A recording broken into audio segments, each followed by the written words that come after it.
So, ayan guys, mag-aadobo ako ng pusit. Ayan yung aking mga sangkap. Ayan akong kamatis, bawang, sibuyas, luya, at saka pamintang powder. Paminta powder din. Ito yung aking pusit. Sinala ko siya. Ayan. Ang ating suka, toyo, at saka mantika. Tara na magluto. Mas mainit na yung ating mantika. Ilagay na natin yung ating bawang.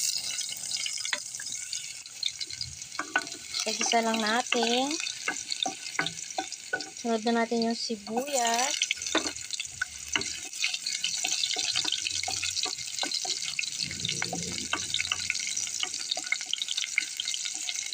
Brown lang natin ng konti yung ating sibuyas. Malaki kasi yung pag-slice ko ng sibuyas. Bagay, ano naman tayo, iba-iba naman tayo ng paraan ng pagluluto. Then yung aking luya. Hindi ko na binabalatan yung luya, guys. Nilinisan ko lang siya ng mabuti.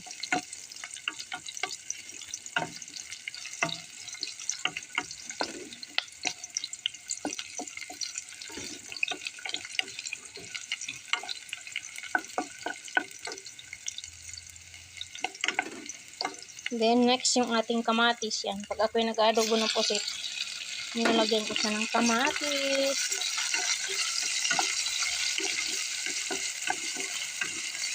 Sagisa lang natin, guys. Kaya natin madurog yung kamatis. Tsaka natin ilunod yung pusit.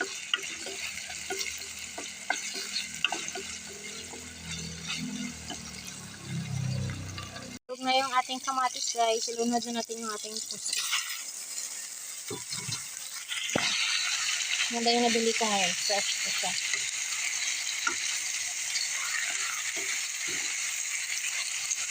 Bisa lang natin ng saglit. Then, lagyan ko na siya ng paminta powder. Gusto lang natin yung piso lang naman ito eh. Hindi yung ating pangpasarap.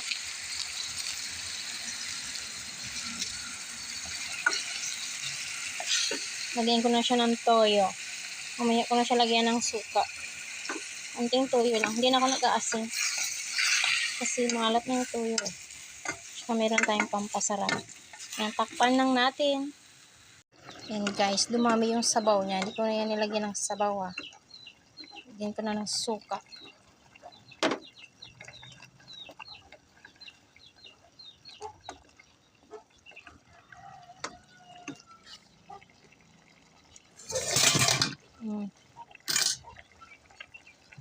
Tikman yan natin.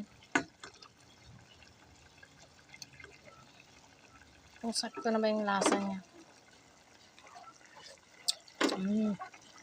Asim. Sobra ng suka.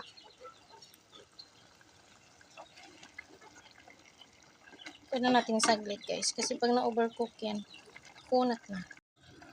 Yan, luto na yan guys. Mausok.